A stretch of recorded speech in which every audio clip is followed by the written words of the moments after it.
মোৰ English learning YouTube চেনেলত আপোনালোকক স্বাগতম জনাইছোঁ। মোৰ মৰমৰ ছাত্ৰ ছাত্ৰীসকল আৰু ভিউৱাৰ্ছ, আজি মই আপোনালোকক এটা বিশেষ টপিক আলোচনা কৰিম। সেয়া হ'ল negative and interrogative of do verb. অৰ্থাৎ চেণ্টেন্সত যেতিয়া অকল ডু ভাৰ্ব মেইন ভাৰ্ব হিচাপে ইউজ হ'ব, তেতিয়া তাক নিগেটিভ আৰু ইণ্টাৰগেটিভ কিদৰে কৰা হয় তাৰ বিষয়ে এই ভিডিঅ'টোত ডিছকাছ কৰা হ'ব।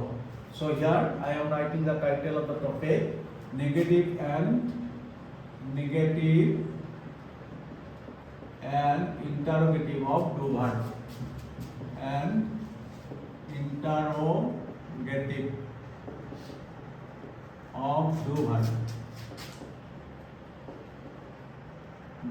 অর্থাৎ do সেন্টেন্সত কি হ'ব, do মেইন ভার্ব হিসাবে ব্যবহার হ'ব আৰু এই মেইন ভাৰ্ব হিসাবে যেতিয়া do ব্যবহাৰ হ'ব তেতিয়া তাক কিদৰে নিগেটিভ কৰা হ'ব সেই বিষয়ে আলোচনা কৰিম। সো আপোনালোকে জানে যে do তিনিটা ফৰ্ম আছে। যি তিনিটা দুই কি কৰে আমাক নিগেটিভ বা ইণ্টাৰগেটিভ কৰোঁতে বেলেগ ভাৰ্বক নিগেটিভ বা ইণ্টাৰগেটিভ কৰিবলৈ সহায় কৰে। এই তিনিটা ফৰ্ম কি, ডু নিজে এটা, ডাজ আৰু কি ডিড। সো আগৰ ভিডিঅ'টোত এই ডু ডাজ আৰু ডিডৰ যিটো ফাংচন এইটো আপোনালোকে পাইছে যে ডু ডাজ ডিডে কি কৰে, যেতিয়া বেলেগ মেইন ভাৰ্ব থাকে, হেল্পিং ভাৰ্ব নাথাকে, তেতিয়া তাতে ডু ডাজ ডিড ব্যৱহাৰ কৰি সেই চেণ্টেন্সটো আমি নিগেটিভ বা ইণ্টাৰগেটিভ কৰোঁ। আজি চেণ্টেন্সবিলাকত অকল ডু ভাৰ্বে থাকিব, বেলেগ ভাৰ্ব নাথাকে। চ' তেনেকুৱা ডু আমি কিদৰে নিগেটিভ আৰু ইণ্টাৰগেটিভ কৰিম তাৰে বিষয়ে আলোচনা কৰা হ'ব। So' hear you can see লিখিছোঁ they do the work or they do their duty regularly. এই চেণ্টেন্সটো লিখিলোঁ। ইয়াক যদি আমি এতিয়া নিগেটিভ কৰোঁ কি কেনেকৈ লিখিম? আগতে আমি কি কৰিছিলোঁ, ইয়াতে বেলেগ ভাৰ্ব মেইন ভাৰ্ব হিচাপে ব্যৱহাৰ হৈছিলে আৰু বেলেগ মেইন ভাৰ্ব হিচাপে ব্যৱহাৰ হওঁতে আমি ডুৰ সহায় লৈ নিগেটিভ কৰিছিলোঁ। কিন্তু এই চেণ্টেন্সত আমি এতিয়া দেখিবলৈ পাইছোঁ অকল এটাই ভাৰ্ব আছে আৰু সেইটো হ'ল ডু। চ' ইয়াক নিগেটিভ কৰিলে কি কৰিম? চ' এই বেলেগ ভাৰ্বত যেনেকৈ বেলেগ ভাৰ্ব যদি যিদৰে চেণ্টেন্সত মেইন ভাৰ্ব বা প্ৰিন্সিপাল হিচাপে ব্যৱহাৰ হয়, ইয়াতে ডু তেনেকৈ মেইন ভাৰ্ব বা প্ৰিন্সিপাল ভাৰ্ব হিচাপে ব্যৱহাৰ হৈছে। গতিকে ইয়াক যদি আমি নিগেটিভ কৰিব খোজোঁ তেতিয়াহ'লে আমি অক্সিলাৰী ডুৰ সহায় ল'ব লাগিব, অৰ্থাৎ আন এটা ডু ভাৰ্বৰ সহায় ল'ব লাগিব। সেইটো কিন্তু হেল্পিং ভাৰ্ব বা অক্সিলাৰী ভাৰ্ব হ'ব আৰু এই ডু যিটো এইটো মেইন ভাৰ্ব হৈয়ে থাকিব। গতিকে এই ডু কিহত আছে? প্ৰেজেণ্ট টেন্সত আছে। কিহত আছে? প্ৰেজেণ্ট টেন্সত আছে। চ' প্ৰেজেণ্ট টেন্সত যেতিয়া থাকিব তেতিয়া আমি আৰু ডুই আছে, গতিকে তেতিয়া আমি ডুৰ সহায় ল'ম। চ' এতিয়া এই চেণ্টেন্সটো এনেকৈ হ'ব, নিগেটিভ কৰিলে they do not or don't. এই ডু যিটো এই ডু এইটো নহয়, অৰ্থাৎ মোৰ মৰমৰ ছাত্ৰ ছাত্ৰীসকল তোমালোকে ভুল নুবুজিবা যে এই যিটো ডু এই ডু ইয়াতে লিখা হৈছে তাৰ লগত নট দিয়া হৈছে, নহয়। কিন্তু এই ডু হ'ল কি, আমি আগৰ ভিডিঅ'টোত দেখুৱাৰ নিচিনা বেলেগ ভাৰ্বক নিগেটিভ কৰাৰ কাৰণে যেনেকৈ ডুৰ সহায় লৈছিলোঁ, এইটো সেই সহায় লোৱা do. So' this is the helping do, তাৰমানে হেল্পিং ভাৰ্ব, ডু ভাৰ্বৰ হেল্পিং ফৰ্ম। আৰু এই মেইন ভাৰ্বটো এতিয়া এইফালে আহিব, এতিয়া সেই লিখিম দে ডু নট ডু, অৰ্থাৎ এই ডু ইয়াতে আহিব। চ' they do not do their duty regularly. So নিশ্চয় বুজি পাইছে, অৰ্থাৎ যেতিয়া সেন্টেন্সত ডু ভাৰ্ব নিজে থাকিব বা ডু নিজে থাকিব তেতিয়া তাক নিগেটিভ কৰিবলৈ আন এটা ডু সহায় ল'ব লাগিব, অৰ্থাৎ সেই ডু হেল্পিং ডু হ'ব আৰু এই যিটো ডু এইটো মেইন ভাৰ্ব হিচাপে সেন্টেন্সত অপৰিৱৰ্তিত হিচাপে থাকিব। চ' ইয়াক এতিয়া আমি ইণ্টাৰগেটিভ কৰিম। ইণ্টাৰগেটিভ কৰা মানে কি, কুৱেশ্যন কৰা। কুৱেশ্যন কৰিবলৈ কি বেলেগ কোনো কথা নাই, অকল ডু আগত আনি দিলে হ'ল। অৰ্থাৎ এই যিটো ডু এই ডু কি কৰিম, আগত আনি দিম। চ' ডু দে, আকৌ এই ডুটো থাকিবই, do they do their duty, okay, do their duty regularly. So' নিশ্চয় বুজি পাইছে যে আমি এই ডু ভাৰ্বক এইদৰে কি কৰিব পাৰোঁ, নিগেটিভ আৰু ইণ্টাৰগেটিভ কৰিব পাৰোঁ। এবাৰ বাৰু চেণ্টেন্স মেইন চেণ্টেন্সত কি নাই, ডু নাই, ডুৰ সলনি কি থাকিব, ডাজ থাকিব। চ' যেতিয়া ডাজ থাকিব তেতিয়া আমি ইয়াক নিগেটিভ ইণ্টাৰগেটিভ কৰিবলৈ আন এটা ডাজৰ সহায় ল'ব লাগিব, অৰ্থাৎ হেল্পিং ডাজৰ সহায় ল'ব লাগিব। আৰু তেতিয়া এই ডাজটো মেইন ফৰ্মৰ অৰ্থাৎ ৰুট ফৰ্মত আহিব। ৰুট ফৰ্মত তেতিয়া কি হ'ব, ডু হ'ব। যেনেকৈ যোৱাকালিৰ ভিডিঅ'টোত গ'জটো কি হৈছিল, গ' হৈছিল আৰু গ'জ থকাৰ কাৰণে আমি ডাজৰ সহায় লৈ তাক নিগেটিভ বা ইণ্টাৰগেটিভ কৰিছিলোঁ। চ' নেক্সট চেণ্টেন্স এটা লিখিব বিচাৰিছিলোঁ কি, যে হি he does the work, he does the work. Okay, এই সেন্টেন্সটো নেগেটিভ কৰিব লাগে। সো ইয়াতে কি আছে, বেছি আৰু কৈ নাথাকো, বুজি পাইছে। এতে ডাজ আছে কাৰণে কি কৰিম, আমি ডাজৰ সহায় লম, অৰ্থাৎ ভাৰ্বৰ লগত যেতিয়া এছ বা ইয়াছ থাকে তেতিয়া ডাজৰ সহায় লোৱা হয়। এই ডাজটো কিন্তু এইটো নহয়, এইটো কথা সদায় মনত ৰাখিবলগীয়া। ইয়াত ডাজ আছে কাৰণে ডাজ লিখিছো, কিন্তু এই ডাজ ইয়াতে লিখা নাই, কাৰণ এই ডাজটো মেইন ভাৰ্ব হৈছে আৰু এই ডাজটো আমি সহায়ক হিচাপে আনিছো। ইয়াৰ পিছত কি লিখিম, নট লিখিম, আৰু এই ডাজটো এবাৰ কি হৈ যাব, root formত do হৈ যাব। কি হৈ যাব, he does not do the work. Okay, he does not do the work. So নিশ্চয় বুজি পাইছে, এই নেগেটিভ হৈ গল বা he doesn't do the work, অৰ্থাৎ এই does কি হল, এটা হি do হল, কাৰণ এতে does থকা কাৰণে আৰু লগত s বা yes থকা কাৰণে does সহায় ললো, আৰু যেতিয়া সহায় ললো লোৱাৰ লগে লগে এই মেইন ভাৰ্বৰ s বা yes উঠি গল, গতিকে he does not do the work or he doesn't do the work.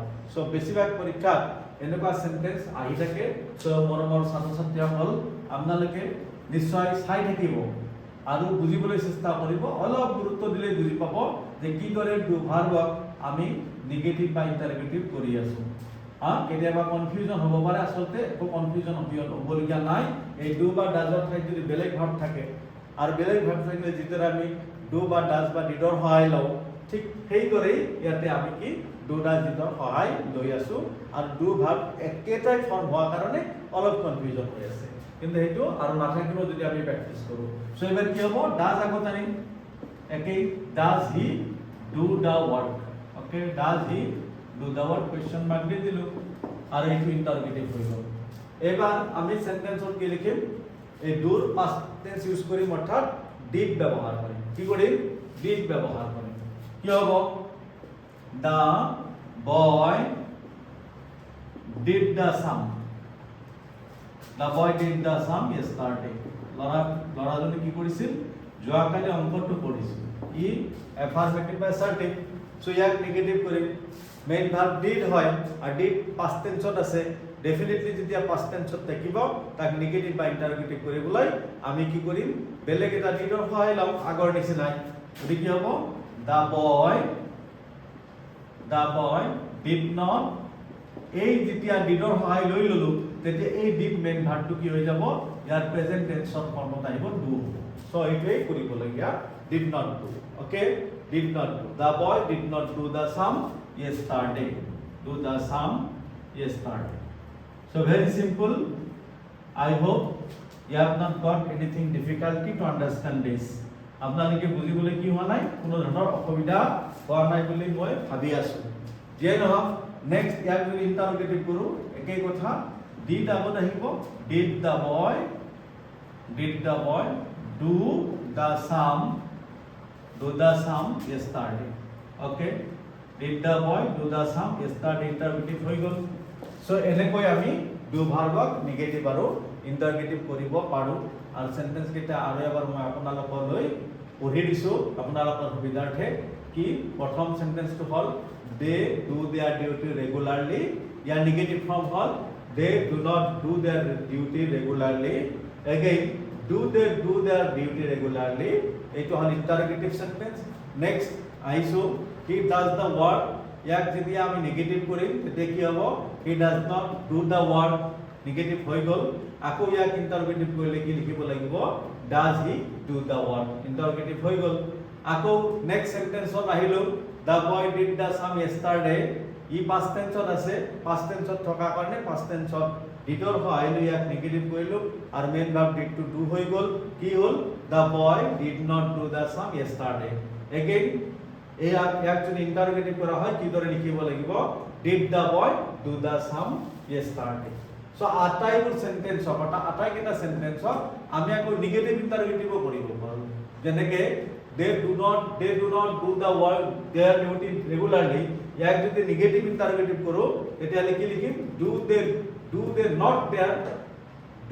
they not do their duty regularly, নাইবা আমি ইয়াতে নটটো ইয়াতে দি দিব পাৰোঁ, don't they do their duty regularly. Okay, ঠিক তেনেকৈ ইয়াতেও does he not do the work or doesn't he do the work.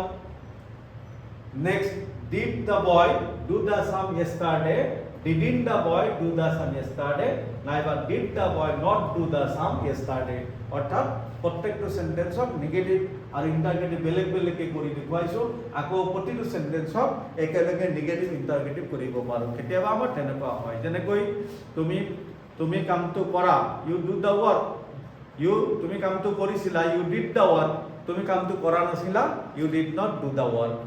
এবাৰ কোৱা হ'ল যে তুমি কামটো কৰিছিলানে, did you do the work? কিন্তু এবাৰ যদি কোৱা হয় জোৰ দি তুমি কামটো কৰা নাছিলানে, তেতিয়াহ'লে কি লিখিব লাগিব, didn't you do the work or did you not do the work? So এনেকৈ আমি স্পোকেন ইংলিছত আমি এনেকৈ আমাৰ মানে মনৰ ভাৱবিলাক প্ৰকাশ কৰিব পাৰোঁ, অৰ্থাৎ নেগেটিভত কৰিব পাৰোঁ, ইণ্টাৰগেটিভত কৰিব পাৰোঁ। আকৌ নেগেটিভ ইণ্টাৰগেটিভ যেতিয়া কোনো কথা আমি জোৰকৈ বুজিব খোজোঁ বা বুজাব খোজোঁ, তেতিয়া নেগেটিভ ইণ্টাৰগেটিভত আমি চেণ্টেন্সবিলাক এনেকৈ লিখিব পাৰোঁ বা ক'ব পাৰোঁ। যেনেকৈ কি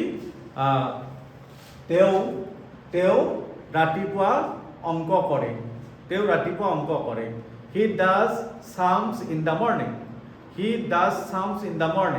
ইয়াক যদি আমি নেগেটিভ কৰোঁ, he does not do sums in the morning, তেওঁ ৰাতিপুৱা অংক নকৰে। এবাৰ প্ৰশ্ন কৰা হৈছে তেওঁ ৰাতিপুৱা অংক কৰেনে, does he do sums in the morning? কিন্তু এবাৰ এই কথাটোই আমি কনফাৰ্মেশ্যন পাবলৈ নেগেটিভ ইণ্টাৰগেটিভত আমি লিখিব পাৰোঁ, does he not do sums in the morning? Does he not do sums in the morning? অৰ্থাৎ তেওঁ ৰাতিপুৱা অংক নকৰেনে, বা doesn't he do sums in the morning? তেওঁ ৰাতিপুৱা অংক নকৰেনে? গতিকে যেতিয়া আমি এই নেগেটিভ ইণ্টাৰগেটিভ ফৰ্মবিলাক আমি মানে শিকি ল'ম, তেতিয়া আমি এনেকুৱা নেগেটিভত হওক, ইণ্টাৰগেটিভত হওক বা নেগেটিভ ইণ্টাৰগেটিভ যিকোনো ধৰণে আমি ইংলিছত কথা ক'ব পাৰিম, লিখিব পাৰিম। চ' মোৰ মৰমৰ ভিউৱাৰ্ছ আৰু ছাত্ৰ ছাত্ৰীসকল, নিশ্চয় মই যিখিনি কথা বুজাব বিচাৰিছোঁ, মই আশা কৰোঁ বুজাব পাৰিছোঁ। আপোনালোকে যদি ইয়াত কিবা অসুবিধা পাইছে তেতিয়াহ'লে মোক আপোনালোকে কমেণ্ট কৰি জনাব। মোৰ ভিডিঅ'বিলাক আপোনালোকে ছাপোৰ্ট কৰাৰ কাৰণে আৰু চাই থকাৰ কাৰণে আপোনালোকক ধন্যবাদ জ্ঞাপন কৰি আজিৰ ভিডিঅ'টো এইখিনিতে সমাপ্ত কৰিছোঁ।